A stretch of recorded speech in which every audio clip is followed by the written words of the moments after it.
voix du peuple, oh, la voix du peuple, oh, si tu as bien, oh. Vincent Chilouizi, étoile de la presse. La voix du peuple, toujours longueur d'avance. Les informations partout dans le monde. La voix du peuple, toujours actualité dans l'actualité. La voix du peuple, maman Nangaye. oh,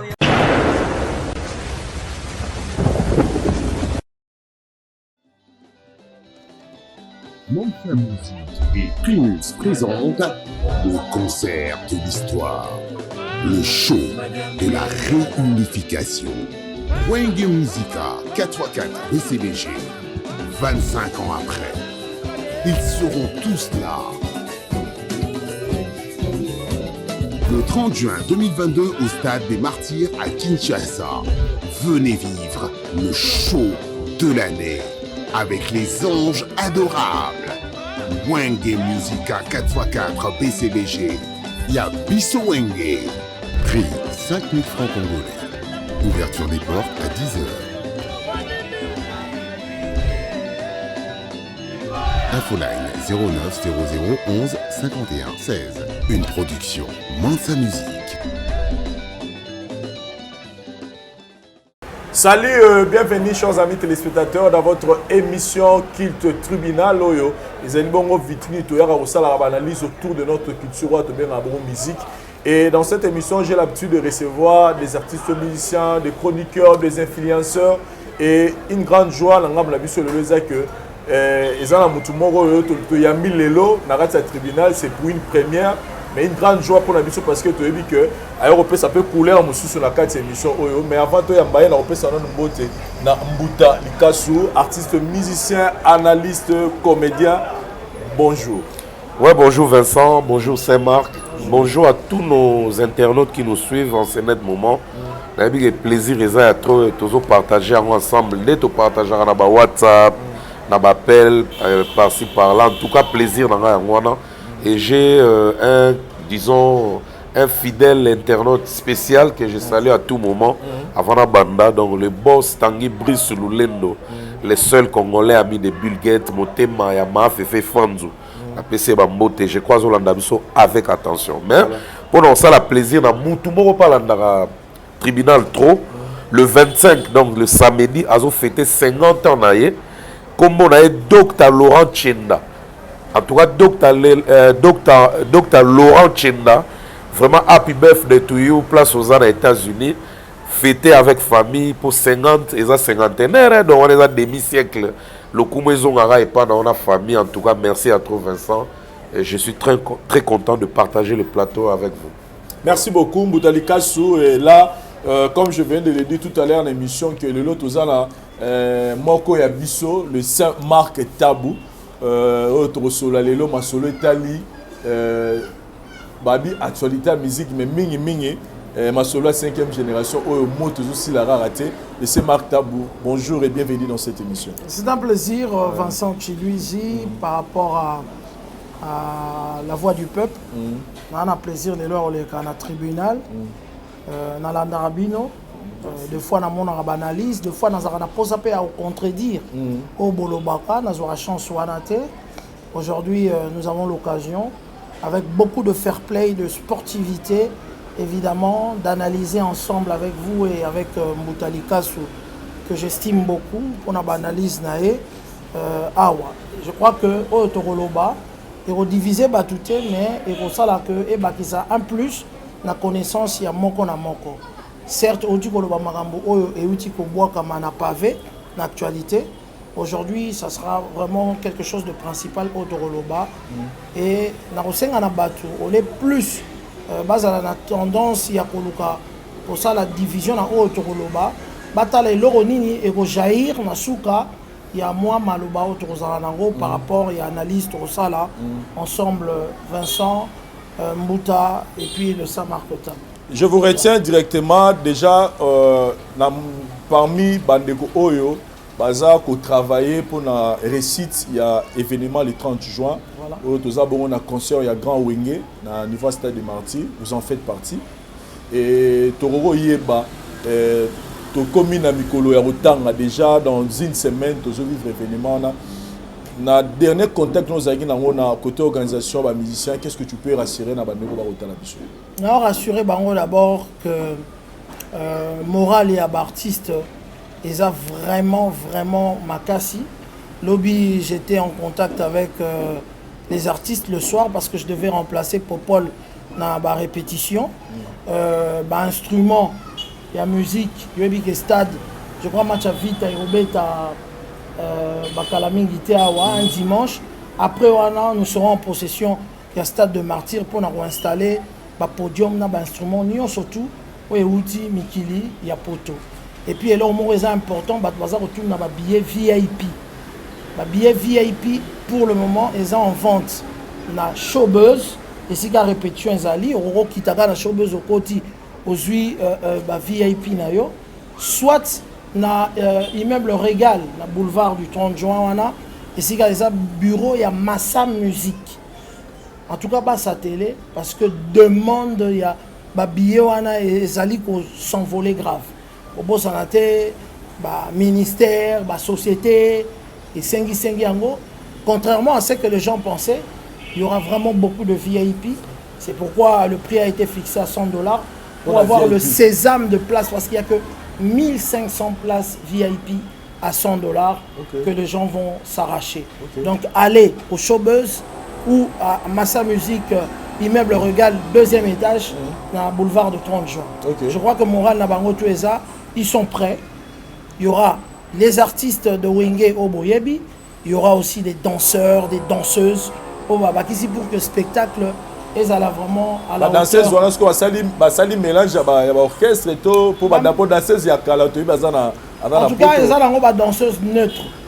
Neutre, opena, danseuse neutre. Ils ont une orchestre, Songolo Pakala. Donc, vous avez danseuse à maison, mais à BCBGT. On a Baroya découvrir en Okuna, Baroya, parce qu'il y aura de la danse, il y aura tout ça. Et puis Bobo s'attendait qu'il y aura une première partie aussi. Première partie Rosala. Et Rosala Mingi, jeune génération Nabiso, Poni 4, Poni 2 filles, 2 garçons, Tokolo Bakombo na Bangote. Donc fille à jeune génération, Oboebi na moi Makambu, Rosala Wala. Donc et puis 2 jeunes Rosala Makambu. Ce qui est bien, c'est qu'il y a aussi bien Rosala. Voilà, na c'est qu'il y a aussi bien filé. Non, voilà, bien Borobi, Boebi. Mais tu as blagué d'Amikili. Sur la jeune génération. Non, non. Non. Attends. Na so soir té. Tolo baba jeune. Tolo baba jeune. Tolo baba jeune et tout. Non, en tout cas, il y aura surprise. Mais ça 2 filles, 2 garçons et puis groupe folklorique. Voilà la première partie. Première partie. Voilà. Mbotalika sur la zone Elio, déjà là, tout le monde a nous signalé, on a de retour à niveau à Schengen que le groupe d'accompagnement de Fali Poupa, Baza na Mobembo na Mitsoyo, Baza Koya, côté Kuna pour livrer quelques concerts et puis festivals au Baza na Mokuna. Et bonne nouvelle, tout le monde a eu visa il y a 5 ans. En tout cas, bon voyage dans le retour aux Zagona. Je pense que nous allons ressortir en malade. Mais Moutalika, parlant de voyage dans Bango, tout le monde a annulation du sous. À part il y a les 23, tout le monde a dit sous. Annulation, il y a concert Moko, il y a les 26 juin. Est-ce qu'il y a des informations vraiment des détails sur eux et ça dit que annuler le sous-concert en gros? Non, concert est annulé. Et un festival. Ok. Au Faïsa Manaporto. Festival, il y a Trace. Trace musique, ce qui est bon. Comme on a maîtrisé ma casse fermentée, mais quand même, on s'est renseigné pour la Royeba. Problème est dans les animes. Ils ont la lettre Moko, où Trace et où tu as publié. Même ceux qui ont tant en voilà. Ils ont parce que Trace, comme il y a festival, il y a un Trace. Mais ils ont la Porto na Portugal. Si vous Trace a un meilleur partenaire, donc, où est déjà dans l'activité, il y a un festival. Mais c'est décidé de se retirer, ça la sous partenariat dans le festival. Alors, dans la lettre, je crois que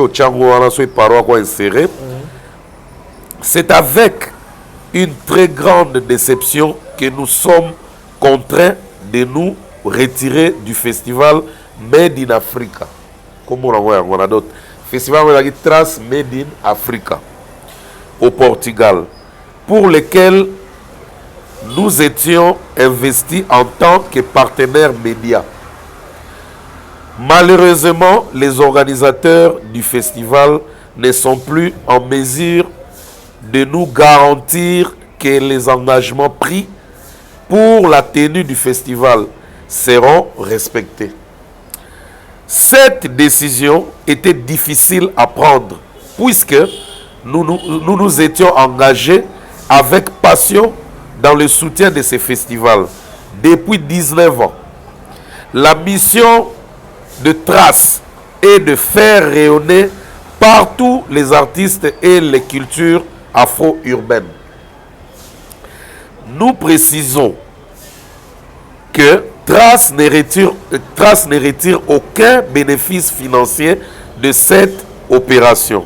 La production du festival Made in Africa reste sous l'entière responsabilité des organisateurs. Nous vous invitons à vous rapprocher d'eux, pour toute question via la page Made in Africa ou par email adresse contact@apollo-group.io. Donc message en je crois qu'on attend yango par ou pas mais vous faire des films pour tout comprendre. Donc ngana yotala na la Nelly Trace eza na artiste et koti sera na festival wana oyo ba travail en fait pour ba promouvoir ka. Alobi bien wa musique il y a Trace urbain. Donc ezaki na taik o azaki prévu à betaper na festival wana. Eza na Alèche o ya biso. Alèche so tel même la calendrier Alèche au bon la programme wana le 26 juin na Porto. Donc ezaki déjà programmé et puis Fali Poupa. So le fait que Trace va se retirer dans Baro, baza sous ma partenaire, il y a festival wana te automatiquement Taik Alèche Fali Baro pe baza sous la festival wana te. Et tombe pe bien lokola BT ba insister que Fali azala jour wana jour à événement Fali a préféré au latikala hors partenariat à Trace, il a préféré à rejoindre la BT le va inviter. Donc déjà la côté de la source et là on a découvert. Cette fois-ci pour une énième fois à Ozala la soirée à remise à ma trophée. Oui à Ozala parce que Trace pardon BT m'a forcé pendant sali pendant de sorte que Fali azangate a désisté qui pour na déjà un concert wana mais tant que Trace ba désister dans bango il est a préféré à kene BT que à kene les locaux yo ba présenter qui est bango bazate il y a que des gars qui se produire boé donc même dans le cas sur la méga un peu côté la calendrier naie na moni et c'est plus le festival que ba concert privé ninga la ouais concert privé te ba concert ninga ba futa ba ouais il faut tout le belo au moko on dit ba artiste de so minene na bukilo yo ba beta ba festival batude basala confusion ba meganet ko ignorer so ba boni muto ba beta ba festival moi mingi bazo sekae de bando seka ba comme son ironi pour na inos big. Voilà yo yebi depuis tribunal et tout banda on la vendre dans la plateau on a défendre un festival on a mis valeur à festival et ça vitrine munene pour un artiste yango moni ba Jupiter ya ba Jupiter ba kena ba 108 dates ba 130 dates ba beta kaka ba festival la majorité et ce hôtel peut ba Jupiter ne ba na robeta bon au quest Jupiter a beta la trop voilà moi la lemba donc ba date so ba pesa ka Jupiter pa ba mindele na yo wana so ba pesa ngo JDT Mulopwe so ba pesa ngo banda chante so ba pesa ngo héritier Watanabe so ba pesa ngo artiste mboka na émission internet ko bouger ba lo ba ke banda musique a Congo banda et un artiste bon na beta ba date belé mote parce que tout le monde a ba calendrier ba 39 dates ba 20 dates ba 22 dates et trouble la ba tout mutu ba komi au finga même artiste bon si il y a 108 dates au quest ba Jupiter ba zoga ba ke na obeta plus ba festival pesa au feleta tant artiste a ke na ba futa ka caché Lexus légal, tu as un festival au Sénégal, en Afrique du Sud, partout, basse, vivant. On les paye. Donc, chaque Goubal, tu as un grand événement, un festival, foot à bango.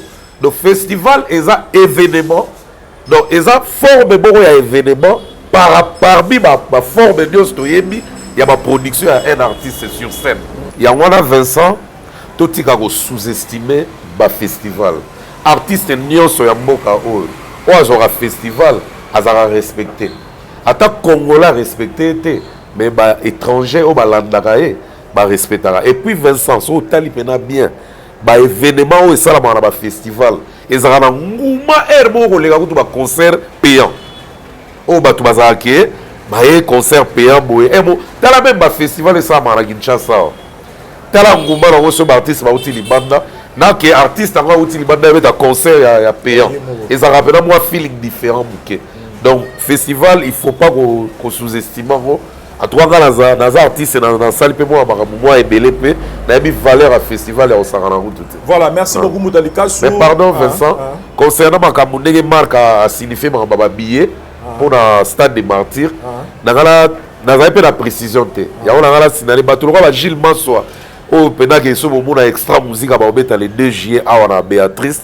Donc Gilles Massoa a posa roga a la le 30 juin dans le stade des martyrs. Mais tout son batika VIP. Donc Gilles Massoa depuis Afrique du Sud.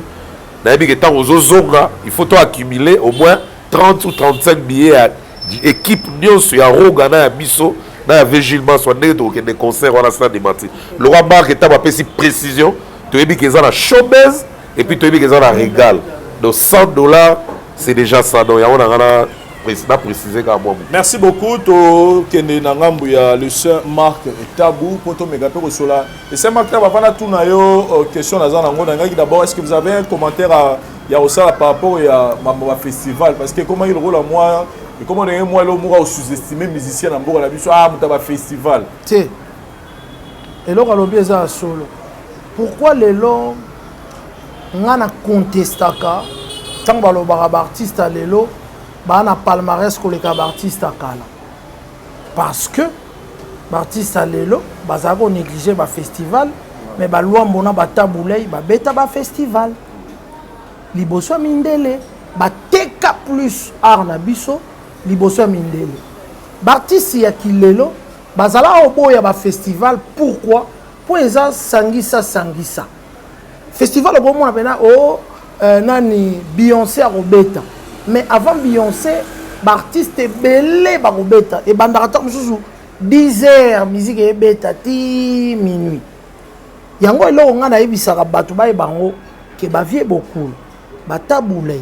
Bani malgré que bazali la musique ya internet tindikanga te ba beta ba festival oyo ba artiste mon côté actuel ba beta yango.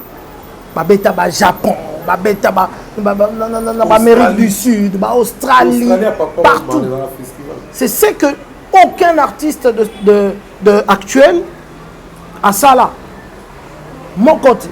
Alors on a toujours bazongi ça wana ndenge alobi ma festival wana ngai na ba mikolo ya suka ya papa na participa évidemment on a tourné les moko ezaki tourné ya ba festival ebele tokenda ba ultrek na moni pe on dirait ba fali ba roleka ba côté kuna tokenda ba ultrek tokenda au mona na pays kaka Belgique bobeti déjà 10 dates 15 dates kaka na Belgique.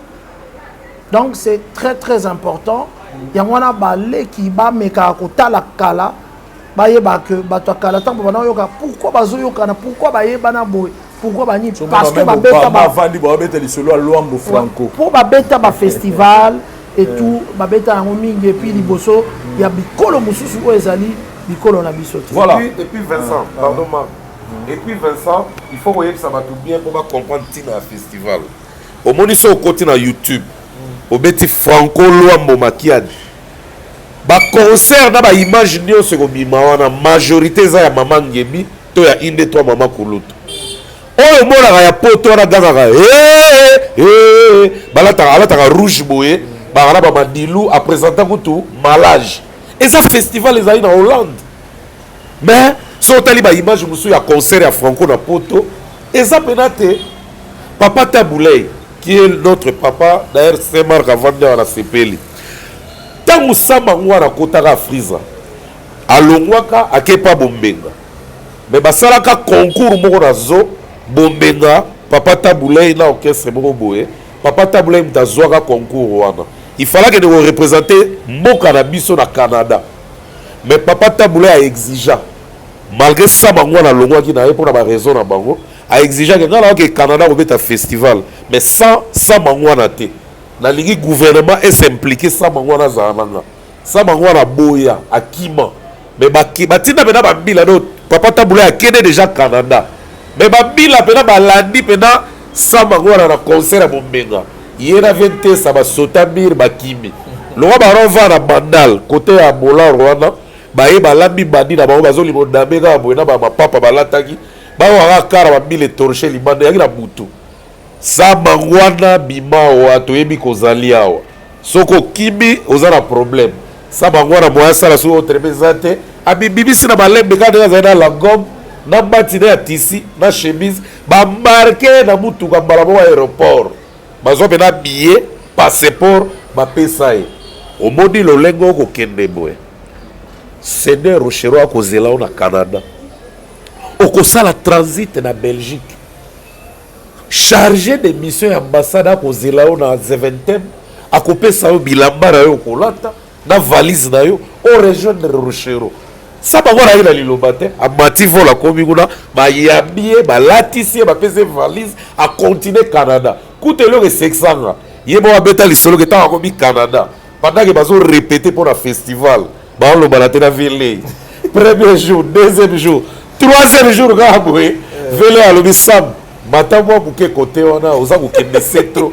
babo sama ngarabi merci kulu to na bati donc festival pour sala biloko wana donc festival est très important. Merci beaucoup Moutalika, ça nous a fait du bien mais ngana zona le c'est Marc Tabou eza moi débat na mona rayo ke na ngo mo mpanzi mais comme la zio lelo na lingito to mega pe royoka yo à on tribunal en termes ya ba réalisation ya ba performance aujourd'hui s'il faut compter numéro 1 na musique ya Congo batu bande retour ba ebi keza maître Gims mais na yoka yo nire aux un peu contre proclamation to ba contre un to ba bongo proclamation contre alimima wana en fait il faut ça bon Bamsou alba fali pour pas premier Bamsou alba donc il y a football donc il y a football il y a un champion d'Afrique il y a un champion d'Europe il y a un champion d'Amérique et il y a un champion du monde. En tout cas Maître Gims la carrière naie a un français d'abord il y a un niveau américain anglophone négligeant na bango maramba français parce que je veux te signaler que l'artiste le plus écouté na pays anglophone et pas français les afio nani o fali Nakamura wana o asala aya Nakamura oyo nani asala c'est l'artiste français le plus écouté et pas anglophone et puis comme ça garçon Stromae INDP Azaki le plus écouté contrairement à ce que nous pensons donc ce qui veut dire que Maître Gims Azali fort na ba statistique ne so tali na ba stream na ba nini na ba vente physique na nyonso wana tout ezo dépendre na pouvoir d'achat ya esika batu oyo ba yebelié faut comprendre mais so totali artiste local a Fali na Afrique azaka en Afrique francophone té azaka en Afrique anglophone et puis il est consommé dans toute l'Afrique faut comprendre c'est vraiment difficile pour moi tant on a yoka kamakamboana Gims c'est très fort plus que Fali mais il y a un secteur où Fali est aussi très très fort et qui nous représente en tant que numéro 1 en tout même sur votre artiste surtout en un numéro 1 même en termes de production parce que Fali peut aller ici il joue 2 productions 3 productions pendant que les productions il y a playback to il y a nini et beta rapena mingi tu vois un peu c'est un peu ça et ça le roi neti donc ceux qui tobi to chana ndenge ya ne to zabe na alignement on a eu c'est Fali qui est le numéro 1 à Mitso numéro 1 il y a Fali et en Afrique tout entière numéro 1 il y a Gims ezali en Afrique francophone. En Afrique francophone, on va comparer Fali nananité parce que tout à français, il y a Gims danger. Mais Fali il poupa, il y a anglophone, dans francophone. Vous comprenez? Okay. Et puis, si on a bien ça, la date, il y a mingi partout que Canada francophone. Mais dans l'ensemble, si on a la Coupe du Monde, il y a des Congolais, non représenté, puis effectivement, c'est Gims. Okay. Voilà. Okay. Donc, Fali a un terrain, Azali numéro 1. Très bien. Voilà. Merci beaucoup. Là, on a la paix Soumoukié concernant comment on analyse tout ça là, par rapport à l'événement à Wingé na Kofi Olomide. Parce qu'on dirait, on dirait polémique il y a Kalawana, il y a Kofi na Wingé. Parce que tu as dit qu'à un moment, il y a Kofi Tamsou Jibé, Kofi Wera, mais on dirait polémique il y a Kofi na Wingé. Et Mathilde sous par rapport à l'événement où il y a les 30 juin. Bon, mais moi, personnellement, normalement, les gens veulent s'inviter. Évidemment, on a événement, et ça, pour le moment, l'événement top de la musique congolaise, qui est la réconciliation de Wenge, ici au stade de Martyrs le 30 juin. Donc, en fait, les gens veulent s'inviter. Nous, en tant que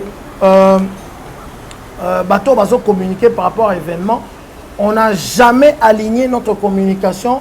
Gens ya reclasher baninga mususu ton gens a loquer là problème la baninga mususu parce que message il y a événement ezala qui paie unité makambo wana nyoso tout. Je ne crois pas que quand vous commencez na makambo paix unité bon banda ko luka ko sala ba biloko ezo sala que le roi bon chrétien bato. Si vous sentez déjà plus bato oyo peut-être confité hein, mais au bazar tout autour il y a communication. Badinga Kofi, ils peuvent être de l'orchestre ou ils ne peuvent pas être de l'orchestre. Bango de mutu bazako s'inviter. Bazako s'inviter na simbango bo. Bazako s'inviter na polémique wana ya ko comparer.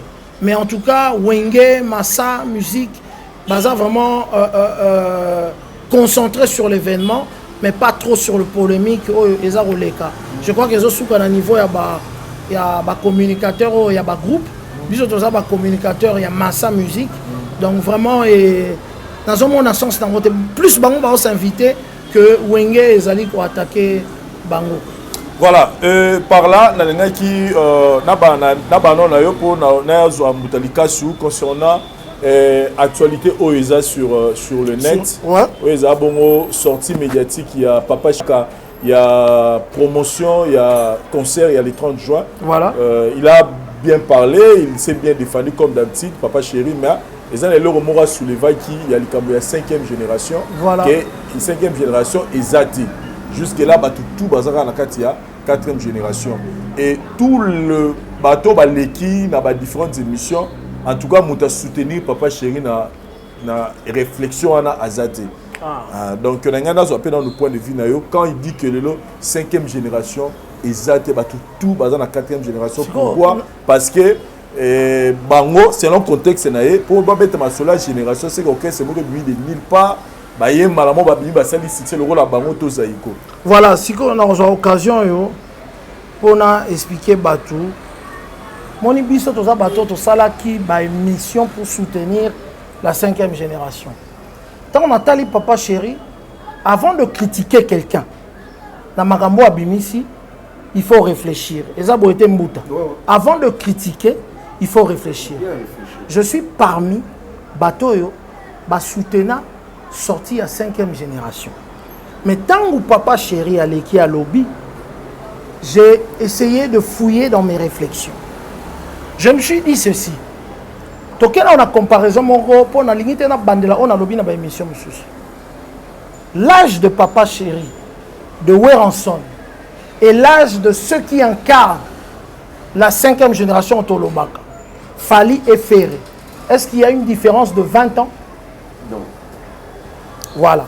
Première réflexion. Deuxième réflexion. Fali qui a joué dans le quartier latin, il a fait combien d'années dans cette génération où il y a quartier latin? Il a fait combien d'années? 7 ans. 7 ans, 8 ans et 7 ans. 7 ans. Moi, il y a 7 ans. Allez foufouto, allez foufouté. Allez à quelle classe.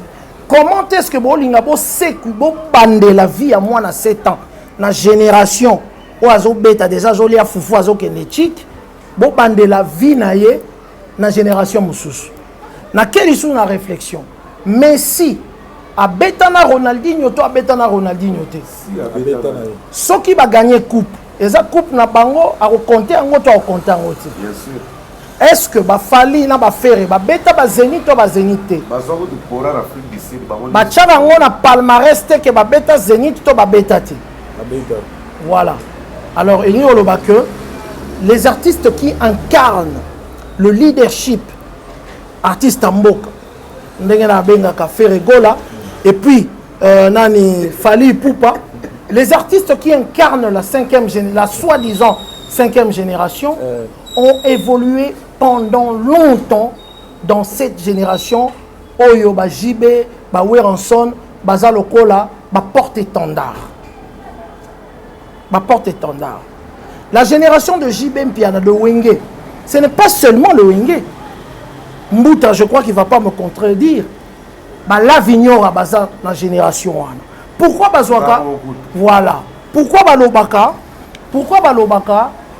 Génération Wenge. So babi génération Wenge, Balobika Wenge. Balobi, avant Wenge Bima, Bitumbe Zalaka na ba commune.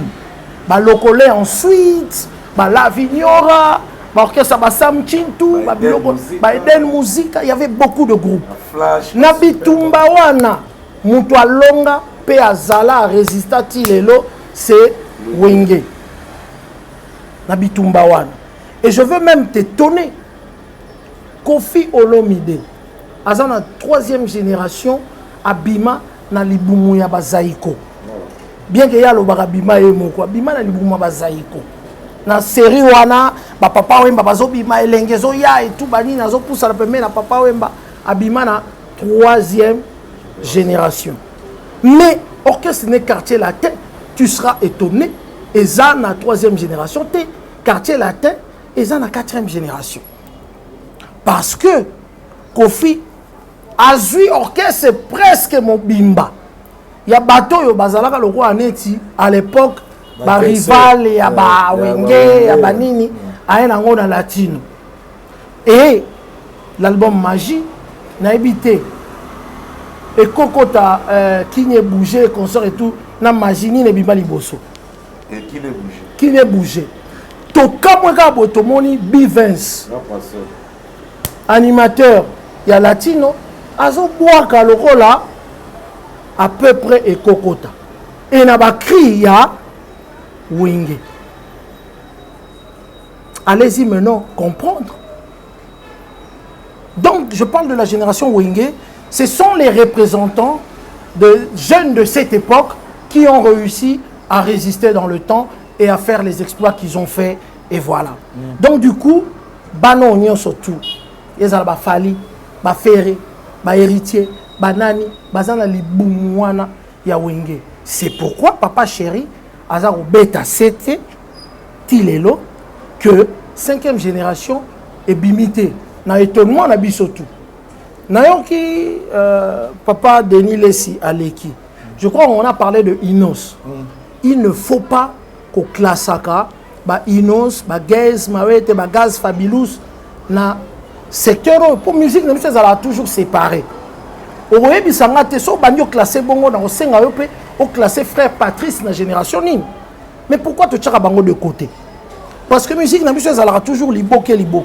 Même si on a Fnac, on ressemble à Rumba côté nango, on ressemble à Soukous côté nango, on ressemble donc ba classe ça montuna makamunaï. Gaz Mawet aza rumbiste te, Inos a rumbiste te. Bon, il s'en a tout place à gâteau bivin swap. 4e génération, bien sûr, mais na mutu ya ba congolais. Soki bazar au classé, barana du mal ya au classé. Parce que comment on s'est Inos bina kuna Gaz Mawet na course à musique ya Congo, retient parce que ils font partie de l'histoire ya musique ya Congo, donc ça la exploit. Mais papa, on a classé mais à Rumba. Donc on va classer nos anciens musiciens à rapport na Rumba. Bon, ça va classer penani Mike Kalamba ina na pasteur nani Moïse Mbi. Banana au classé. te koloba te nasengi yo classer nga Mike Kalambai na nani parce que aujourd'hui la musique chrétienne marche. C'est pas parce que Gaz Mawete, Inos, Gaz Fabulous, Alèche et tout MPR marche ndé bazali ko classer bango so ils vont classer bango pourquoi vous classer Fatima te pourquoi vous classer Baruta Kinte vous classer ba Chacho Poste ba Extreme One parce que Oebi Gali Garvey mais na ebiet abeta pas beta la musique il y a pas besoin beta rumba azobeta beta rumba ah bah oui mais ce que yesko to tient la génération mais attention il y a pas dans la génération attention il faut d'abord faire les exploits. Moi je vais vous dire que aujourd'hui ba Inos na ba Gaz Mawete bon ouais les sabots cha ba replacer parce que il faut suko ba bando prouver ba bandi ba tourner bazobeta ba choquer s'il vous plaît des Gaz Mawete to beta na maroquinerie zaki concert bazobeta ba choquer s'il vous plaît na maroquinerie choquer na lobby na ba beta ba choquer s'il vous plaît on a la monnaie voilà eza choquer ko tala te so eza bato eza beta ba choquer na bita mbutalika so beta musique aussi on a la musique na biso Luambo place ake uta obeti ba playback na banini ayo ganga wa ke na beti concert même Fali parce que tu as raisonné dans qui congolais. Bon, on a retenu voilà. pour ton Kabola moi débat Moutalika sous votre réaction parce que l'autre fois tu manquais tant tu le bel likambango parce que les gens ont demandé moi que Moutalika sous les lots comme ça plutôt qu'il y a une définition papa chéri c'est que Moutalika c'est une fois dans la paire il y a 5e génération parce qu'il y a des de nulle part à ça l'album et ça le succès à ça les carrière à ça les tournée des albums Tamboli Afrique Mobimba solo à Mouté il y a le belezate ce qui est dans le contexte on a papa chéri c'est que il faut déclarer droit on a aux papa il y a 5e génération. Mais qu'est-ce que tu en penses dans la réflexion, papa chéri? Merci Vincent, merci Saint-Marc. Parce que j'ai vécu dans cette histoire. Génération d'abord, on dirait qu'ils aura plus dans bateau bazo recevoir art. On dirait qu'ils aura batteur baromote. Pourquoi la lobby négoana? Parce que tant que grec, cubain, musique dans la influente art, et que nous sommes arrivés dans la batteur pénaté, c'est la première génération qui consommait cette musique-là. On appelle ça première génération parce que ezalate et apparaître. Il y a un papa na ba koko na biso wana, il y a ba années 40, années 50, tout bien on est la première génération. Parce que ba bazo consommer musique wana.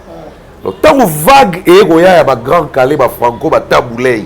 On dirait ba o ya vague à liboso wana ba boane ba Wendo, Vewa, Badoula, tout ça, Mikolo, Poussa qui déjà dans l'âge, et comme qui vague à jeune, Franco, Taboulay, jeune, Bayaki, dans le public, ils ont recevoir jeune. Parce que bateau, artiste, acteur, il y a culture, ils ont public. Ils ont génération, il y a public, ils ont la tawara, ils sont actifs.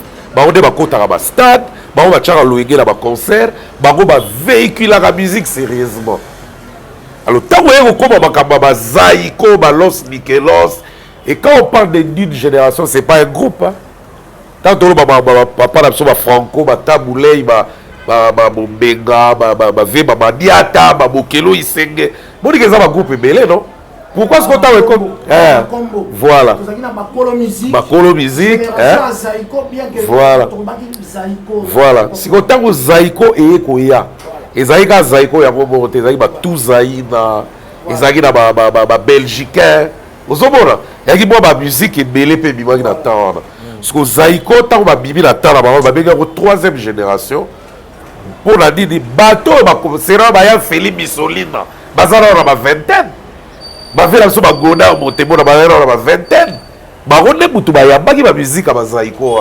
C'est la troisième génération qui a reçu le style, donc en fait, le mouvement là.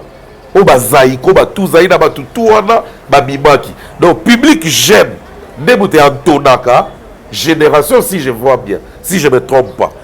Parce que, quand vous, par exemple, Kofi a été dans Bercy, dans Zénith, dans la genre à public où ils ont qui ont soutenir ma salle nae et ça public à Winget au bas la vingtaine gara pour période dans l'an 2000 to 1999 ma papa chéri ba ko franchir moi 30 ans parce que fanatique na bango de bangi na ba 20, ba 30, ba 25 ans.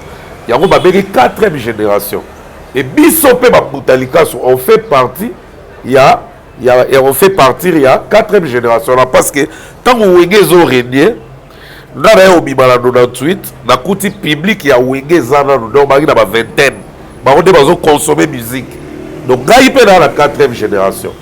Parce que Fali pe na 99 ba bimisa na 98 ba bimisa album la ba wa tala latan to biba nzela mo nanga position de tir tala latan ba Fali tant ba bimisi album la ba wa tala latan ils étaient consommés par le public de Wenge.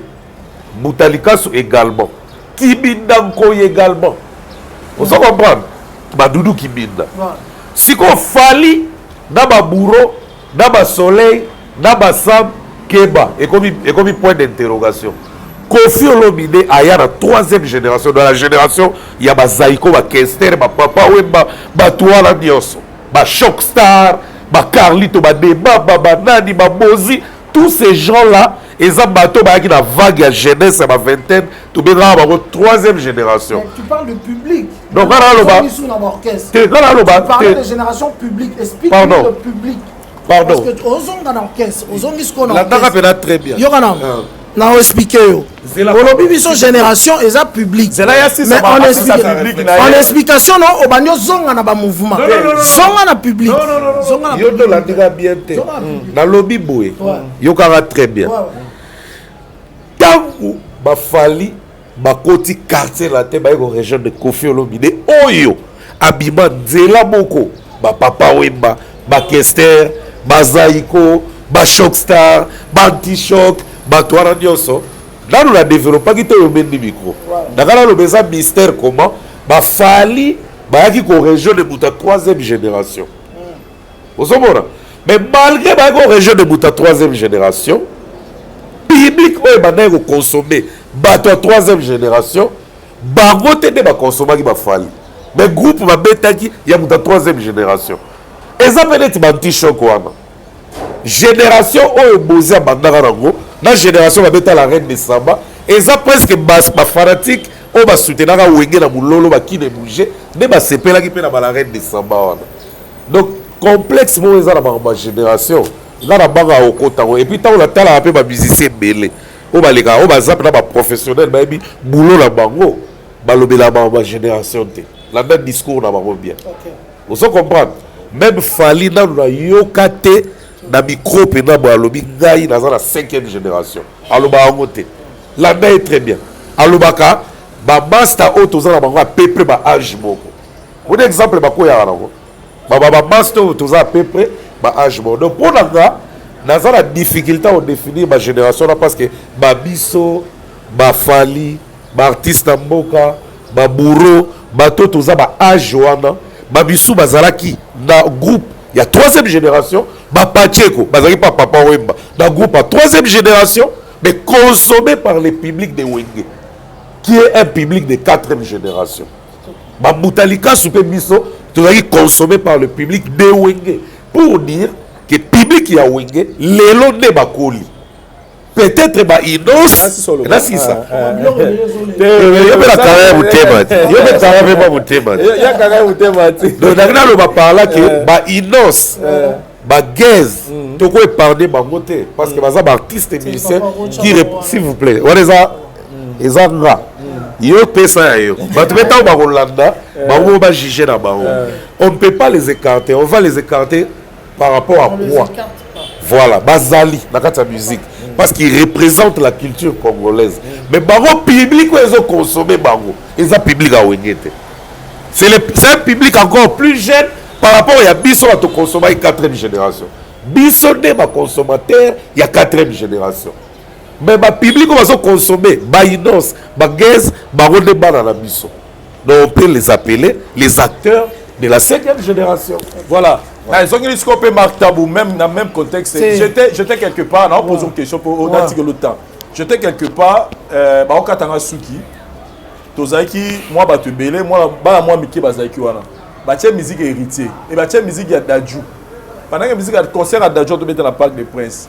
Pendant que la musique à tout le monde qui était là, Bisso Mikolo. Et il y a des gens qui déclarent même ça, longola daju tchela biso héritier to la musique yo musique ya bana mikio to kena ngwa pendant ya ba lo bango mwana ba okata sugi ando kata ba okata sugi mwana na alinga lela parce que tema va insister mwana pour la ça batuke ya do c'est pas la musique na abandi ko yemba azo reproduire mwana na ba 12 ans azo reproduire avec justesse maloba o daju azo yemba.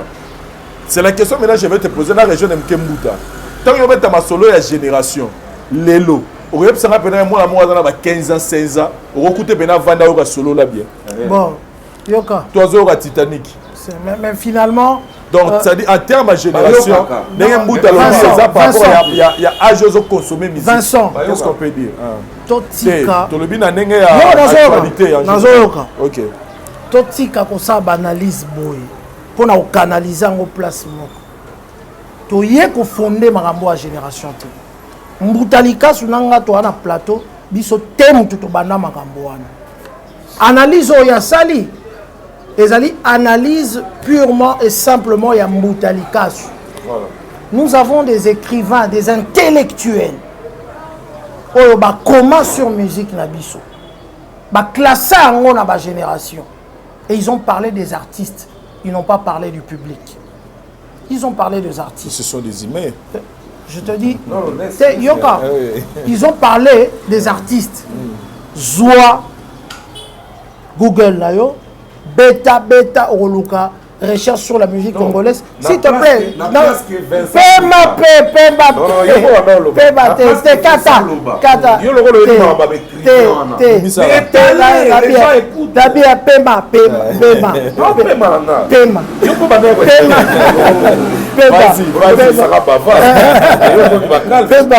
on reprend. Donc il y a des gens qui ont écrit sur ma génération. Hein? On parle de génération. N'a pas si bien un exemple. Comme Mbutalika nous parle de âge, to âge, n'a tout ni une différence d'âge entre Fali Ferré na Jibé Nawir. On peut s'en yango. N'a pas si bien combien d'années Ferré a sali na musique na bandeko na bayana ye et combien d'années on comprend na tout ni bien yango et tout pour que boloba que nani ezali par rapport à public tokende na débat par rapport ya génération par rapport au ndenge commun et komama na bateau baleki biso na maye les places tozali. Donc moi en tant que chroniqueur ezanini ozotala biloko par rapport à chronologie, il y a histoire, il y a matière oyo oyaka ko exposer batou à travers vos émissions. Voilà. C'est ce qu'on a appris. On a appris l'époque de Bakolo Musique, après Bataboulaye Baekoya et tout, après Zaïko et après Basseria Bawenge. Effectivement. Basseria après Wenge Nani. Mais vas-y, là. Mais finalement. Finalement. Mais on a surtout classé les kasi Nani vieux Nabiso Nani. Oh, il y a Jean Goubal. Oh, mais Jean Goubal a l'ancienne génération. Classé les gars. Oh, ancienne, même troisième. Musique na biso. Musique na lobby na. Pourquoi on est en 2005? Mais papa. Au moins il m'a remboursé le baya ko régner. Musique na biso ba comparaison ezalaka ebele. Ba classifier kango Mbutalika su. Moi je suis parmi bateau Babinisa mouvement, il y a rap, il y a Fatima. On comprend? Ma classe biso na onté. Mais non. Pardon,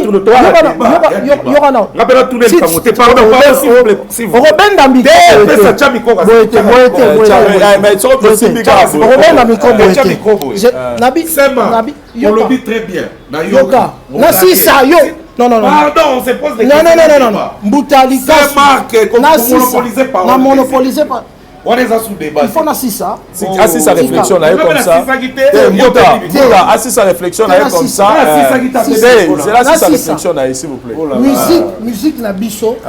Tant to classifier yango, to tcharango musique par musique. Ce qui ba innonce bi, ba gens ba wete consort, ba roya ko classifier yango par rapport à bateau ba beta ba genre. Il y a musique na bango ba osala. Ngai na musala na je n'ai jamais na musala nanga je n'ai jamais c'est là si ça parle na musala nanga style te tolo la génération mais kasi classé pe na ba classé na ba musicien chrétien oh na ba patrice depuis la classé bango même la musique chrétienne baza pe na ba génération na ba émission yo sala ko ba classé la troisième génération l'émission ba classé bango je veux que quand on vient ici alors qui classe je veux que quand on vient ici on parle de choses pour ne pas le canaliser place moko tozoloba sans parti pris tozo canaliser cinquième génération selon la réflexion de Jibem Piana il est correct parce que bateau baza kumba soi-disant génération de Oloba, baza bato 5e génération. C'est là ce qu'on a Loba. Voilà. Zaïko, Mbuta. Non, sois important. Je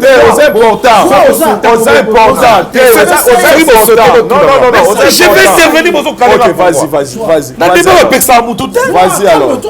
Je suis calme. C'est toi qui t'es. Explique. Voilà. Nana Lobare Lomo. Nani Ogalongo Oaza la 3e génération. Hein? Naoué Rasson Oaza la 4e génération. Bah la différence à combien d'années? Oui, Rasson est né en 1965. Ni Ogalongo Abotama en 1953. Bah la différence à combien d'années? Pour les en la vraie définition de génération. Bah génération Mogo, c'est le terme d'âge. Pour 20 des atteintes. Si tu as confié le Mina, moi, à 56. Kester, moi, à 56. Ouerasson, moi, à 65. Ma génération, moi, toute génération différente. Mais non, tu me comprends. Mais oui, parce que Mina, moi, en termes d'âge, il n'y a pas tout. En termes d'âge. Mais oui. En termes d'âge. Oui, en termes quoi? En termes de quoi, alors? Tu me poses une question, tu me je te pose. Donne-moi le micro. Voilà, en termes de quoi? C'est pourquoi. Voilà. C'est pourquoi. On va même faire la différence. N'a expliqué pourquoi en termes d'âge. On comprend. N'a expliqué la différence, il y a âge. Et puis, il y a le bac ici que Fali a évolué pendant de cela 7 ans dans le groupe Wana. Faire plus même.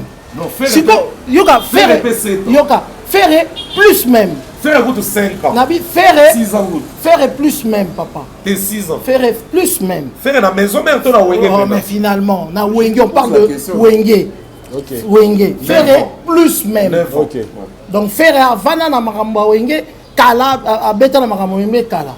C'est pourquoi je voulais dire, et là, on a expliqué à Ngoana. Moi, on a commis à 9 ans. À Yembi. Abimisi ba disque, abeti ba Bercy, abeti bolingi bo zoyer pour qu'elle ait la génération sous. C'est que toi que ça peut avoir la génération ba nyonga longo. Nyonga longo, nyonga beta nyonga longo. Nyonga beta nyonga longo. Tout la question. Soit ce qui nyonga longo. C'est ça. Banda question na bandela. Nyonga beta to chawe la na nyonga longo génération. Yo kanga la région de Bino Likambo uti ko pesa comme statistique. Mais oui, Tolobi. Ce qui Tolobi to la na ma papa chéri très bien. C'est comme si bango tango babimi bauta na batu wana te nde yango babengi bango 4e génération. Et d'âge toko se tromper. C'est ça en termes d'âge. Voilà. Expliquer yo Mutalika sunanga. Si bon ngata mona expliquer. Nini oyo moni ya quoi place wana. Non, yoga. Bon ngata on a lobi ke ba gaz ba inos lelo batu bazo consommer. Non, moi je suis artiste et musicien. Musicien ta sali générique moko a régner. Azo représenter Jamboka. Mais oui, on lui parle de pourquoi. Yamour. Papa, moi, je suis biso. Voilà.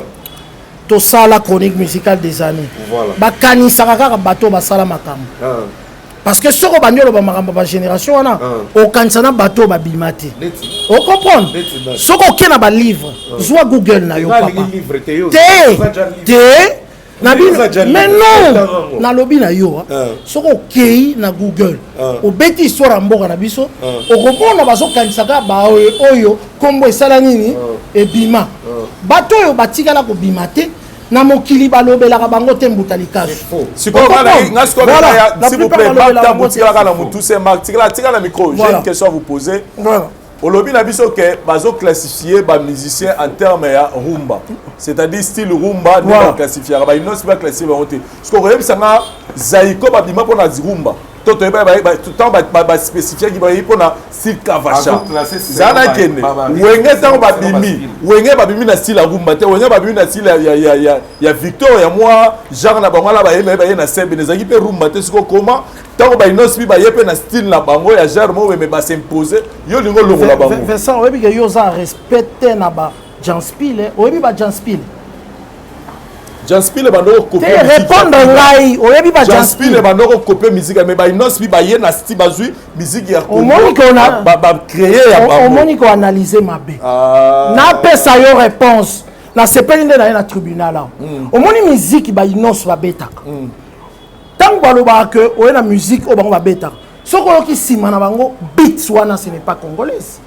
beat ya sima eza congolaise te eza lokola mutu alambi soso na loso abakisi ba ingrédients ya lingala na nini c'est différent de la musique oya biso oyo ezwaka plus oka musique abeti masikini je pense que yoka mo belé bien sûr est-ce que abeti anobeta pire marumba et bon banda yoka ba beat na ye banda yoka ba beat na ye zanet ba beat ya ba Naomi Campbell Naomi Campbell yoka no yoka no barebo ba utawa nabi abima kutu libanda ya osakate mais matika na katsa nabi ozo yoka ba beat il faut classifier les gens na place na bango ba inos yé moko alobaka leka na ba plateau na bino inos alobaka est-ce que moni inos abeta musique rumba ya biso abeta musique biso so classifier pour la rumba parce que babima na rumba te babima na style ya bango ya rumba te même Zaiko ba ya na kavasha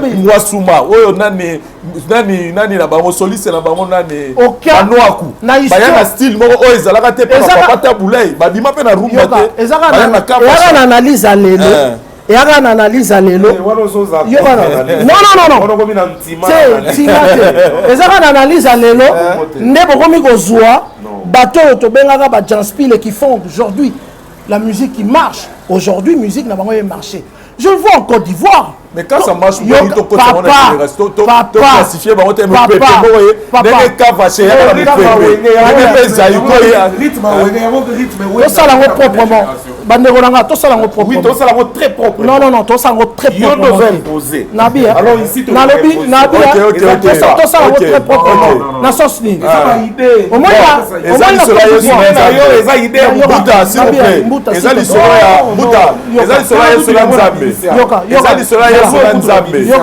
yoka ezali cela est nzambe il a conclu et puis donc on peut te regarder comme sous parce que écoute yo s'il te plaît non chabo s'il te plaît na Côte d'Ivoire tant total à bango on parle de zouglou on parle de coupé décalé et ba rappeur au babimi mikolo et ça bato coupé décalé et ça bato zouglou et na bato ya rap.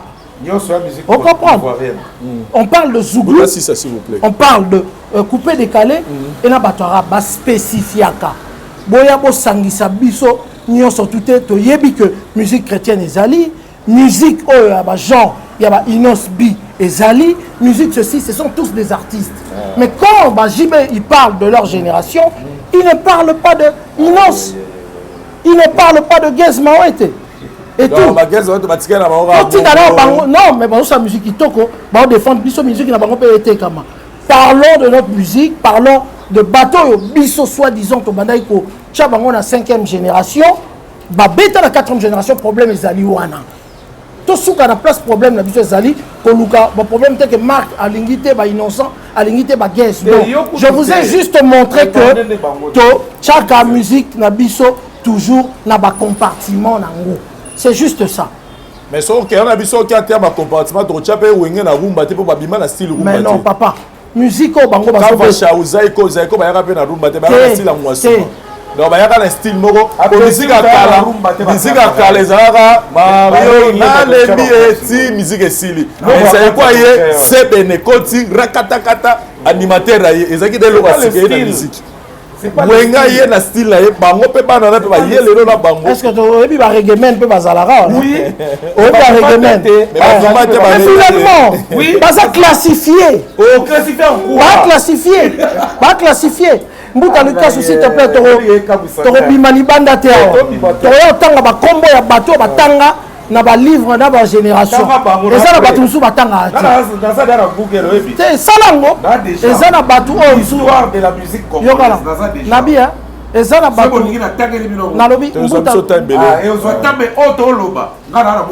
nalobi nalobi eza déjà histoire de la musique congolaise. Ok, il y a si ça, tu peux essayer. Il y a lobby basé épargné. Nabi baza épargné. Babandi maintenant 50, bakeiti na 90 2000. Eza. Mais tanga.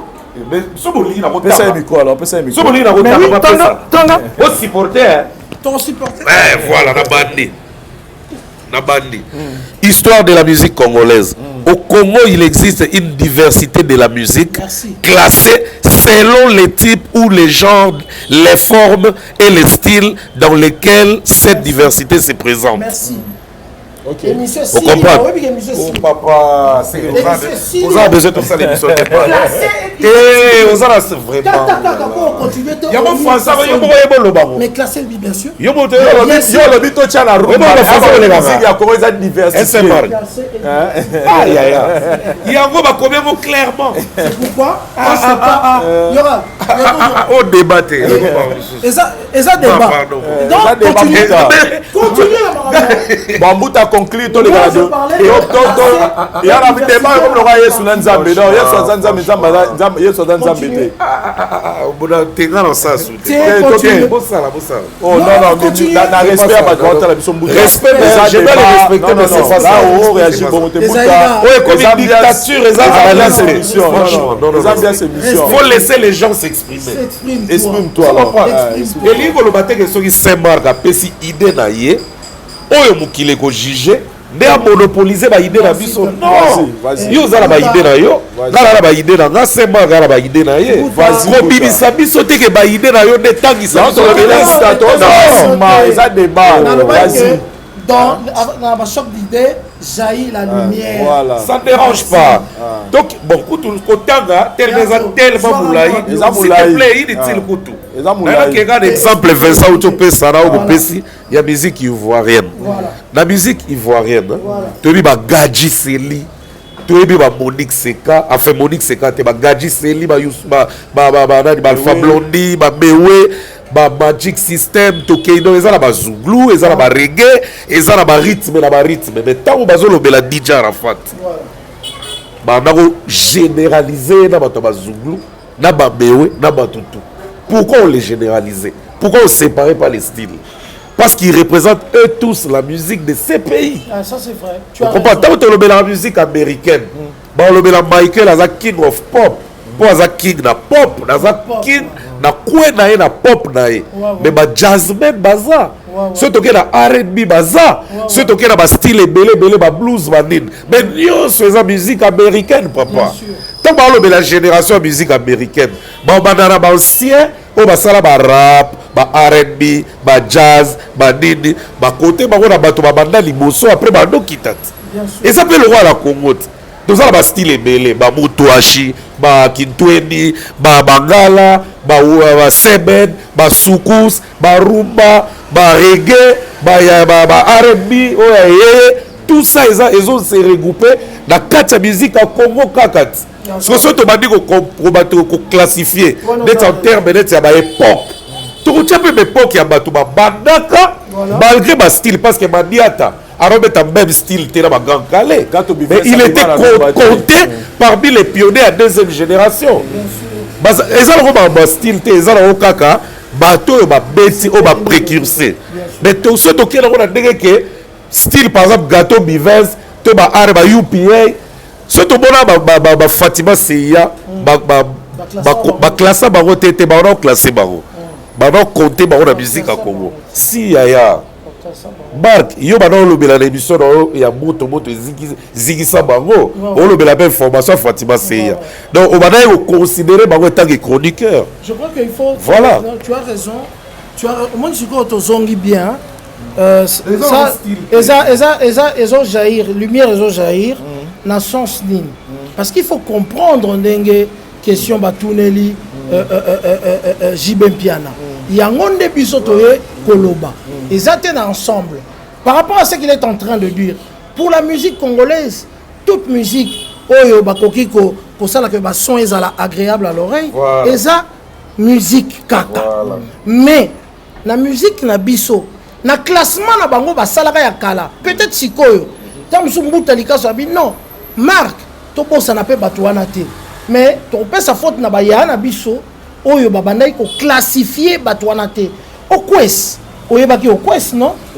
oyebaki ye oyebaki ba Jasmine na biso oyebaki ba Benson banani tout tozalaka na pasi que histoire na bango balobelaka ngo te yango na tika que ntango bazobeta makambo ya touti na batabulei tokiti na bazaiko mais bapionnier ebele bazalaki babandaki kolobela bango te eza na secteur wana ntango émission wana eza kolobama nde JB à répondre par rapport à génération pour bango batalaka baya na bango oyo babetaka musique avec tous les instruments na baaccord banini baguitare basolo ndenge eutaka na bakolo musique et na african jazz ekiti na bazaiko ekiti na bango c'est comme ça que bango bazali koloba likambo wana eza na contexte il y a réponse il y a papa chéri que nous sommes en train de débattre ici c'est un contexte ouvert c'est vrai que Madame Boutalika sur Aoloba que nous ne pouvons pas envoyer une autre musique de l'autre côté une autre musique de l'autre côté mais dans le contexte oyo papa chéri dans le contexte oyo on appelle na zonga de Rotalanga j'ai eu à faire une émission avec un monsieur qui a une émission Kala pour parler même des générations c'est par rapport il y a touche oyo bano ya lango soko telle musique ya franco la musique ya zaiko il y a des musiques différentes c'était même par rapport à ça soko telle musique ya franco na musique ya wendo et musique moroté c'est-à-dire façon obetela ya wendo na ya franco ezaki yo ba ba franco yaki na bodemba so telle yo demba franco na persévérer la vie à lelo eza ndenge moroté soko telle sikoyo musique oyo ya genre oyo wenge ba noko beta audio la ba inosi eza des musiques c'est-à-dire quand tu vas mettre même à Sola Zeko, on va troisième inspiration parce que il y a qui na Doom, même bah mettre sur la inspiration à partir à Training et Tournaka. Merci. C'est-à-dire il y a qui nini à 13 heures tourner pour azur inspiration noir comme dans une inspiration là, ton code c'est logo oui. Toi ma code ça on va créer et logo izalate na odemba. Donc ça dit même en termes mais sauf que même en termes à génération, c'est par rapport à rapport. Sur tel lelo. Donc apport siko ya génération ya lelo. Apport à siko. Non, nous tout n'a pas apprendre nanga. Te nazate na kopoya te. Même peu oui, merci Mbuta. Ce que tu dis que ne pas on sait que wenge na batutu bazaba na. Moi que yo kimila mabe. To komi na keba. Ya na tuni hein. Donc pour dire moi non. Totika.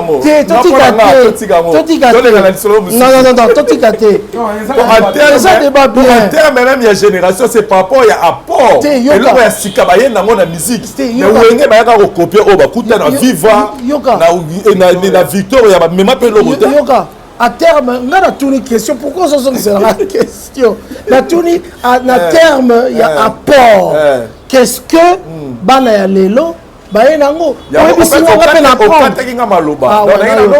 ça dit réflexion ezaki bongo so to bito kende pena na ndenge ya apport na génération même wenge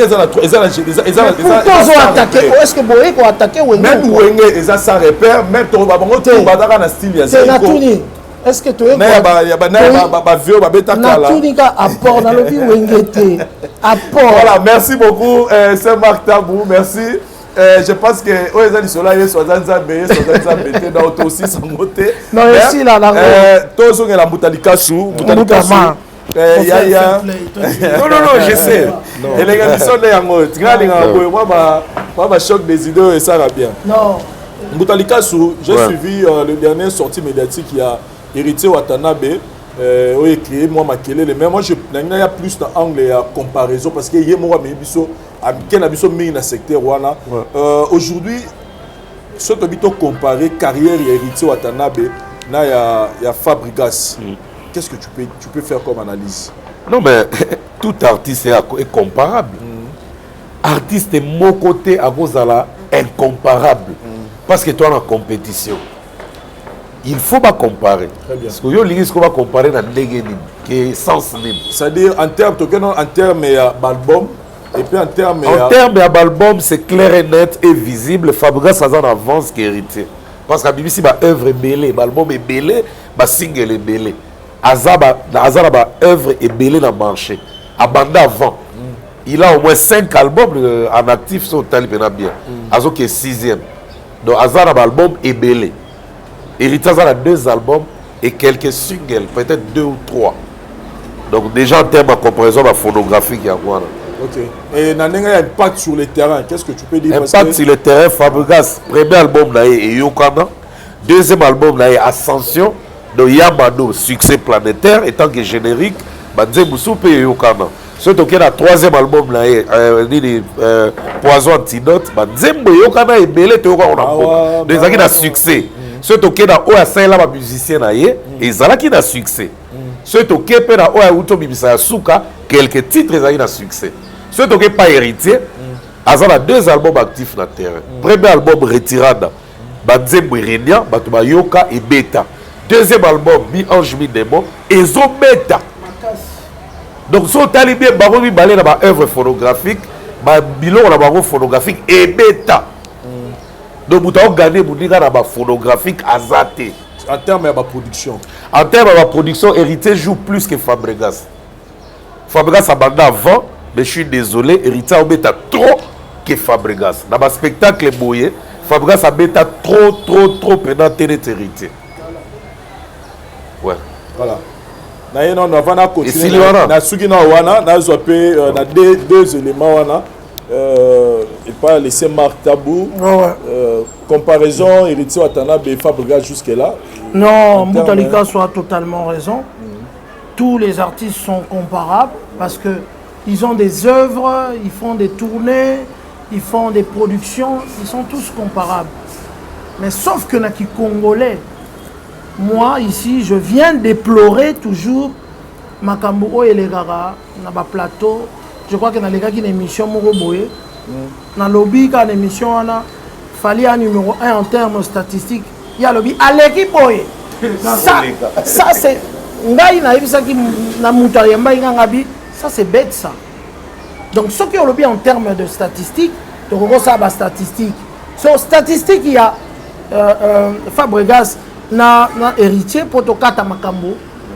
Et c'est que à un certain moment, avant que Fabregas accorde à moi embrouillement dans le mouvement naïe, ministère balongwa banini, orchestre stable, succès, production et tout. Pour le moment, Fabregas se bat à se maintenir et héritier est stable. Voilà la différence. Et cette différence, il y a Lelo, il y a Lobby. Voilà. Donc il y a Lelo, il y a Leka. Fabregas a eu un problème. Les musiciens balongwa, c'est pourquoi il faut faire attention sur les musiciens balongwa et déstabiliser un mouvement. Donc, ndenge baolo bana Congo Kikala ya Fabregas et ça qui na makambu lelo Fabregas a continué à maintenir parce que même hier mon Fabregas oyambi il doit avouer que ba musicien bakimi il doit refaire l'orchestre, il doit refaire la stabilité et tout, il est en difficulté pour le moment et tout, mais c'est un grand garçon qui continue à travailler malgré ce départ. Il est très fort et je crois en lui, je sais qu'il va faire des choses. Mais pour le comparer, on peut le comparer parce que bah comparable. Les Londe héritiers, ça va et surtout l'album naie, oh y a Mi-Ange Mi-Démon, na longévité na ngona matoi na batu et le réseau comme vous avez puis na moi changement, il y a façon à Rosala, la communication naie et ça dit que ça important. C'est pourquoi l'artiste il faut boyer que votre carrière va de pair avec vos comportements na communication. Plus communication et baby, image et baby, makamboupé et baby. Héritier, il y a retirade. Na héritier, il y a Mi-Ange Mi-Démon. Baba héritier, mon rôti. Il y a retirade, azalaki un peu agité l'icolo. Mais il y a Mi-Ange Mi-Démon.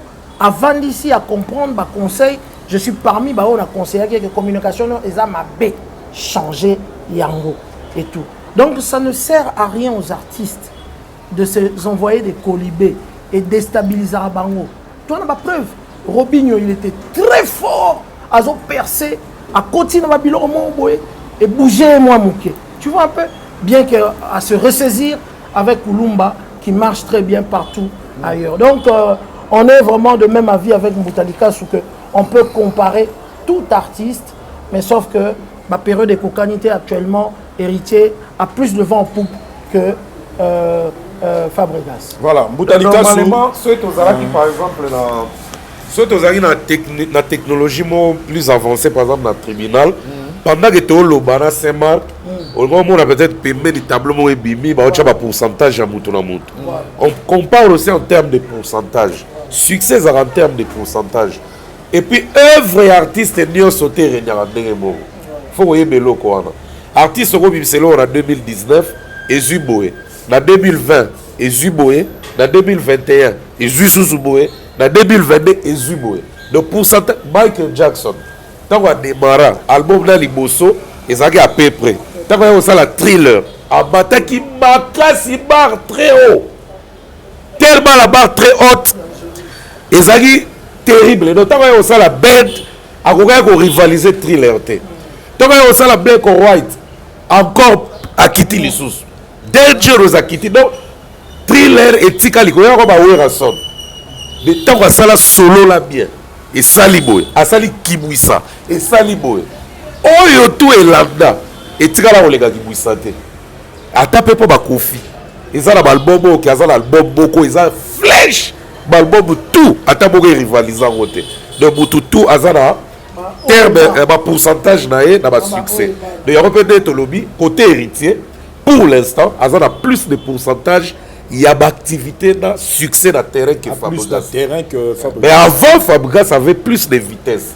Dans des pourcentages le monde peut-être dans 4 ans passés même temps où héritier a été retiré Fabregas était le maître sur le terrain dans bateau ba logo ba wenge lukuta babe parce que album là poison antidote et zala qui tant héritier zo bimsa retiré dans la et ça qui pena boye pena guerre on sentit que Fabregas a là au likolo mais héritier sali bobaka sa bon bal de marque tabalobi à maintenir lelo yebta la pourcentage à likolo. Voilà, donc, ils sont comparables. Merci beaucoup. Le Saint-Marc Tabou, Fally Ipupa venir nous sortir de son dernier album Tokos de Gold, qui réédition à Tokos D. Jusque là, tu auras des clips. C'est vrai que l'artiste a mis ça, il s'est sauté 15 clips. Mais on sent un peu que pour ça dit il fallait tirer à biso makele les nembutel ka soto lo bagé moi na kokalaraté oui on le sait mais tu es bien ni misa à message ça rabatu par rapport à blo nenge kindanga déjà bazo mon un peu album est un peu froid mais ce que là il nous annonce déjà sortie à single là honorable pour nayo c'est le bon moment ou bien il fallait d'abord à booster dans nos marketing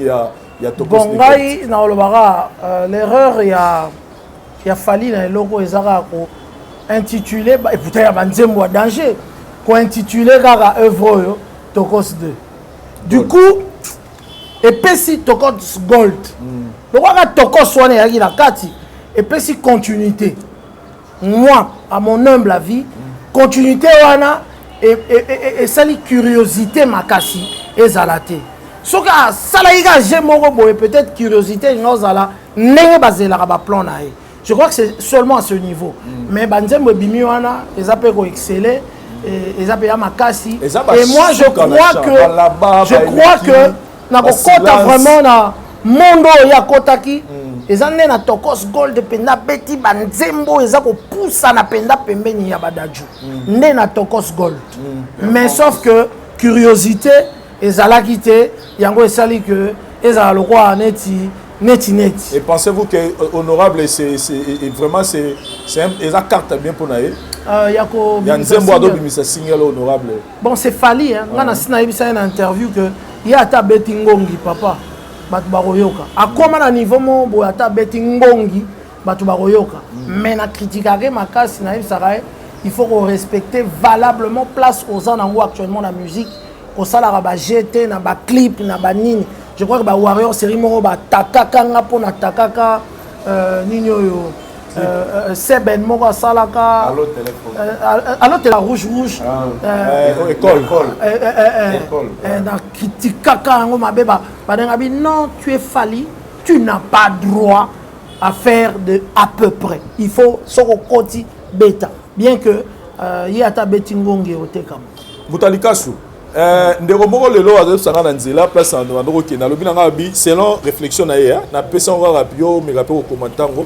alobi fali pour pataka misaki tokos 1 et rencontrer qui résistance na public parce que zaki style wa mesana na moté mais avec le temps les gens ont commencé à se plaindre et à rebet album ya rumba et ce qui a fait que leur beti rumba ça dit batu ba se réjouir ça dit batu ba se retrouver sous na fali et il y a un autre qui a tokos de c'est-à-dire que tu as moins réserve na bango déjà ya rumba bango yo dablo ya rumba tant tokos de ye ezaki c'est-à-dire que bon tokel lisusu alors il y a lobby on irait la place à tokos de god fallait me fallait boire dans l'album en rumba pona ko babani ko tia moi balance na public yo kakaye qu'en pensez-vous? Non, moi je peux rien penser. Bon, voilà, il est dans le lobby. Mais il faut que vous bien que tant que tu travailles dans le label ou à la maison, excusez, rappelez la même position dans le programme. Fallait ne travaille pas avec Warner pour un projet dans contrôle, arsenal de belles mélodies. Lui il travaille avec Warner dans un projet où il y a Tokos, la musique urbaine, tout ça. Programme dans Bango, il faut l'anda, il faut se fier dans Bango. Il faut, pardon, à l'anda, donc à minima, na date na calendrier dans Bango. Et tant qu'on dit que il y a tant beaucoup de la mois vide, il y a des gens qui préparé ce qu'on voit que la rumba parce qu'on sent qu'il y a un début de l'année. Qui dans l'année, dans la 3 et l'euro en Bibisa. Donc, Tokos de Gold, et ça a suivi. Il y a Tokos 2. Après, on a mis l'album à rumba. Après, on a mis ça urbaine Moussous, dans Soukambula. Donc, il y a voilà peut-être un calendrier, il y a label. Pourquoi on peut changer parce que au bout de musicien, il y a pour cette évolution. Côté du projet Tokos, ce côté il y a comme ça fallait la dimension à la côté Kala. Et pousser et élargir un peu le public. Les loyaux, bando balinga musique logo la français ou bazo René ba 12 13 ans ba biso wana baza d'accord na musique fala zo beta wana et baye ba tout plus mieux koleka ba projet de Arsenal koleka ba contrôle il doit servir tout son public biso boto to lo bango awake fali aza la chance ya atteindre le public à mikolo ya katikati na ya bara mike et pourquoi pas ko servir bango tout parce que la contrôle bara mikeo ya bara na biso ba se retrouver guita bango ba se retrouver na ba olaba na ba tokos de siko public na biso tozo zela pe rumba o to besara on to zela ki mi ange mi demo ota to sa ba analyse net il a sorti le 18 décembre 2020 gala dans le baro clairement que Gabou Talika sur l'album a falite na ba ki na zela mi ange mi demo. Nous commençons à dire merci na bandeko nyonso bayoka kimbela na biso ya lisolo ya kitoko toyela kibino na etali ko bongisa avenir ya bana pe ya bakoko na kosombela bango ba terrain pour que un jour botongola bango bandaku awa na quartier Canada toza wapi na Kikole Plaza na entrée plaza wana de entrée plaza ti awa esika tozali bongo za moins de 5 minutes na mutuka. Et bandeko mingi déjà basi bazu esika wa mais lelo toye lisusu parce que to moni que faut offrir encore plus d'opportunités na bandeko baza na volonté ya kozwa mabele na bango pour que le batonga mapango metan mususu ba moyen ezana nous disponible té ba terrain oyo to chaki à disposition ya bino to ebi montant oyo to pesa ki to liboso. Mais après la réclamation à Bandeko, après Kobenga, après la proposition à Bandeko Belé, Tokanisi était, to banana no ya liboso, ko immortaliser esika oyo, boyebi ke chaîne abiso za la voix du peuple. Alors tozo immortaliser na no esika oyo na kombo ya cité la voix du peuple. Donc ils m'ont tout abonné nyonso ya chaîne abiso la voix du peuple. En tout cas, il faut boya mbango bozwa ba terrain na bino parce que ils allaient citer la voix du peuple. Donc chaîne YouTube la voix du peuple to elibino cité pe la voix du peuple et sika oyo toza ko offrir bino ba terrain na prix ya kitoko. Na etali ba prix to lingaki to pesa lisusu moi sango ya kitoko pour la bandeko ba kotala biso na ba espace etikali parce que andeko musu basi bazwi mais espace etikali to sali to pesi bino o babengi promotion to sali promotion to kitisi ba terrain yango na $6,500 et na $6,500 wana nazo préciser que bo futango na 5 tranches. Donc première tranche au pesa na $1,300 américains to sali lio document okomi tata to mama lopango. Donc le pango terrain 20/20 ils en a $6,500 mais au foot on a 5 mensualités. Première mensualité ça on a $1,300 américains. Donc ce que tindi $1,300 américains na yo yeba que aujourd'hui 20/20 na yo et mbongo rotikala au pesa biso on a 4 mensualités rotikala. C'est-à-dire na mois on va verser biso $1,300 tiko kuka $6,500.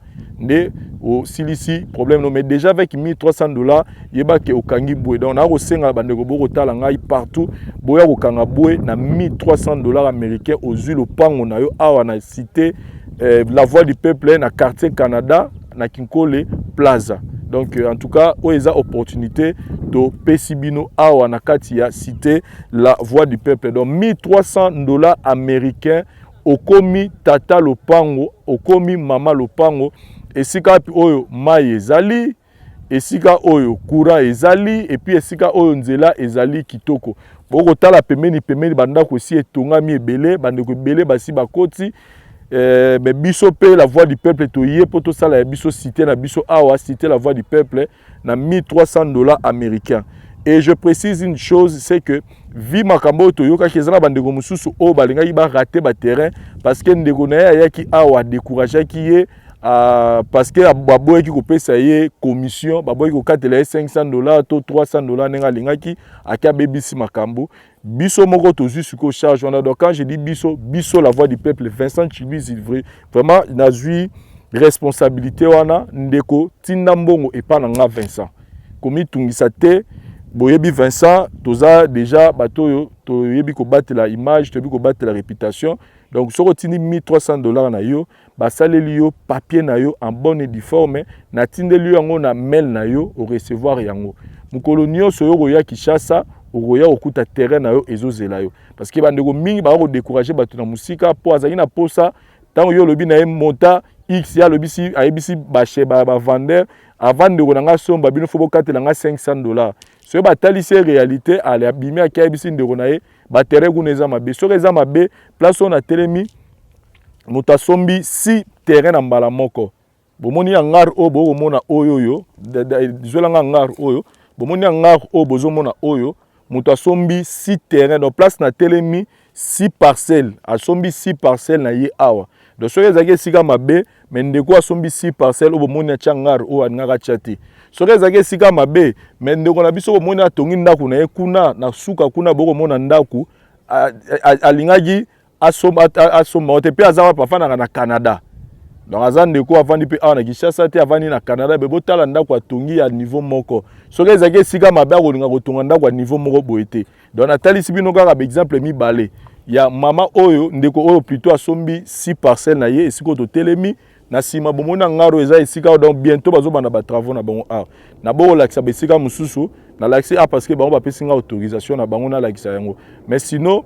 boya ebele bo contacter ngai moko directement donc soki ozana temps ya Kinshasa te ngai moko naza ko représenter yo tinda mbongo epa na nga Vincent ba osala yo document na kotindela na email na yo o garder yango parce que oza rassurer que Teresa bien na bandeko batunaki biso o ba problème ba comment beloka ba chef coutumier ba wela ba mabele tout en tout cas bo bossa na yango awa eza kuti makamuteo chef coutumier ro ya o mutu moko ko bima o ya des conflits parcellaires en tout cas awa bo bossa na masolo wana donc awa zo soma lupango na kimia nyonso otini mbongo na yo $1,300 na yo comme première avance na kimia okomi papa to maman lopango donc pour ne pas beaucoup parler bobenga ngai na numéro oyo na che j'ai mis deux numéros numéro moko yanga mususu ya muninga to ko sane makambo oyo soko zwinga to ko zoyer mais mbongo en tout cas rassurez-vous otindango et pas nga Vincent yeba que makambo oleka dans les bons merci. Les titans on a maintenant le bela na ba tribunal tant on ba sortir album le 18 décembre 2020 mi ange mi démon tokos de gold en tout cas le Kuta Mabe et tokos de pardon le Kuta Mabe là la zalaka na ba le bango clairement dans Zélande mi ange mi démon o yango de musique na biso to kolela mais tokos de bana na biso mutu ba na ozela mo et so otali bien les enfants consomment tokos de bana na biso ba mi ange mi démon te biso de bato wenge ba génération wenge de to mi ange mi démon donc il faut que la diversité est importante mais honorable on est obi mais rumba ça fait 4 ans fallait beta rumba te de bateau ba la fallait la rumba bazapé ebele à servir bana mike trop de honorable on pas au service ayo peut ça dit entrer il y a au service comme il y a mikolo pardon donc c'est très important bima beaucoup empêcher côté merci beaucoup c'est Marc Tabou moi le basu déjà et puis moi bambote pour tout ça na biso. Bon, Lilo Basuka, en tout cas, c'était un plaisir de passer Mbutalika Soza Mutu. Oh, tu es bien les lotés. Nga de fois on a les gars na plateau na mona batu bazar ko ça neti ko manquer marambo. Mbuta asala. Moi na mboko chez lui. Soko binisa ata ne fils que une fois na mboko au coma. Au coma. Yango nga toujours na betaka tolo na bateau basala effort, c'est pas facile dans ce pays de plus de 80 millions d'habitants. Obima quelque part et baotanga kombo na on a dans toute la République. C'est que tu as fait des efforts ou peut-être même sous basalati. On a un message à Souka, on a remercié Binonde Doyer et puis on a eu ça va public où ils ont ambiance. Voilà. Il y a en tout cas pour vouloir bissoter il y a à boire et à manger dans ma génération et ne crois pas que Moutoumouka Longiawa en tout cas c'est merci en tout cas ils ont passé pourquoi alors je remercie en tout cas El Kamima Talibiso na Suisse en tout cas na Osenga na Bino Azafi Moko très social El Kamima wana aba c'est Max Moni Vincent Moni Mbuta oui ça va passer un peu à moi mbote El Kamima ya yo ya wana El Kamima maman social et puis à bière nanga wala tsanga rola tsa peut-être dans l'avenir même yo comme on est Patrick Mondela Bamongo et puis nanga na profiter na monolobi parce que tous un événement moko na sabenga que par rapport nango na zozonga le concert il y a le 30 na zozonga le 1er pour le 2 tous un événement moko Fiston Mboui, Sandra Mboui, Lidine Seya, Thomas Lokofe, et puis Sali Nanzame Minene, Jean-Clément Diambilay, apôtre à Rana Lubumbashi, et puis Jean Bosco, Kankou, révérend Raoul Wafo. Nous allons à un séminaire conférence le 2 et le 3 juillet, et nous allons à Bruxelles, à Birmingham Palace, de 14h à 20h samedi, dimanche. Nous allons à Batubaya et à Ophélie. Donc les Camerounais na loba yangwana merci encore une fois na ndenge boyamba kingai na tribunal mais ça vraiment tribunal na sentir Boutalikas ouais ben on a signalé na bateau nyos balinga musique ya diaspora artiste munene José Konda oyo tobena G-Wave wa sala featuring munene na Willo Longomba na Fire Girl nzembo bato bazo sepela nango. Il fallait quitter Dar es Salaam pour le mois de juin, mais il y a eu un petit changement parce que l'artiste, il fallait Basala na featuring na Tanzanie, Azana ba calendrier tel maison pesé que il a changé de fusil à l'épaule. Donc et comme Kampala pour le mois d'août. Donc on quitte la Kampala le 4 août, on va faire la featuring na José Chameleone. Bah tu as dit José Chameleone, il va ah mama qui pépéo. Donc, anglophone, dans East Africa, José Chameleone, donc, dans Kampala. Donc, G-Wave, le 4 août, pour recouvrir, parce que ça a un et puis clip et à Kampala. Je salue le boss Tanguy Brice Loulendo, le seul Congolais de Bill Gates, Moté Mama Fefe Fanzou, le président Maudis Tchassa. Toute autorité vient de Dieu. Je vous salue. Papi Ngimbi, en direct de Portland, Moté Maman Clarisse Ngimbi. La PC Mamotatro, Gimbi Man Power LLC, Gary Iwele GI, en tout cas qui nous a vraiment bien suivi. Gary Iwele GI, et puis la Moussalité, Fondation Nene Fashion, en direct de Gomanon, Anna Nene de Queen of California. Et puis la Moussalité honorable Dédé Moupassa Monépasse, le président. Passe Tapanou Petit Motoran Djambé, Aigle Majeur. Et puis pour finir, boss Robert Moukoka 277. Et puis la bosse tous pépélé à Betolo, Boté Mama et Billy Nzemba et Clarisse Tangabouyembi. Merci vraiment. Donc en tout cas, pour la billet, na série merci na barque, na zozong sur le route au micro. Il y a Gilles Massoua depuis Afrique du Sud. Il a dit que Roga sont dans stade de Martyrs dans concert à Wingé. C'est grâce à Gilles Massoua. Donc, éclaircissement, il n'y a pas un bac. En fait, éclaircissement pour les journalistes, surtout, que Massa Musique a repéré ça va billet, en tout cas, on a des organes. La plupart des organes, il y a des organes, on va repérer ça 2, on va repérer ça moko, tu revends dans les 6 cas bien. Mais je vois que tu as biso musalate na katia stade, tu as filmé la biso, téléphone et tout et consort. Mais tu as musalate parce que les Américains bazo kita na équipe Mobimba pour couvrir événement surtout na stade de Martyrs. Donc boya ebele et puis bato baluka ba VIP te répéter c'est na Showbuzz et puis na bureau ya Massa Musique. Na immeuble Regal, billets Zakuna et les autres billets sont en vente dans la bar surtout. Il y a Primus, hein, Zakuna et puis Turbo Santé à Frissel. Merci beaucoup.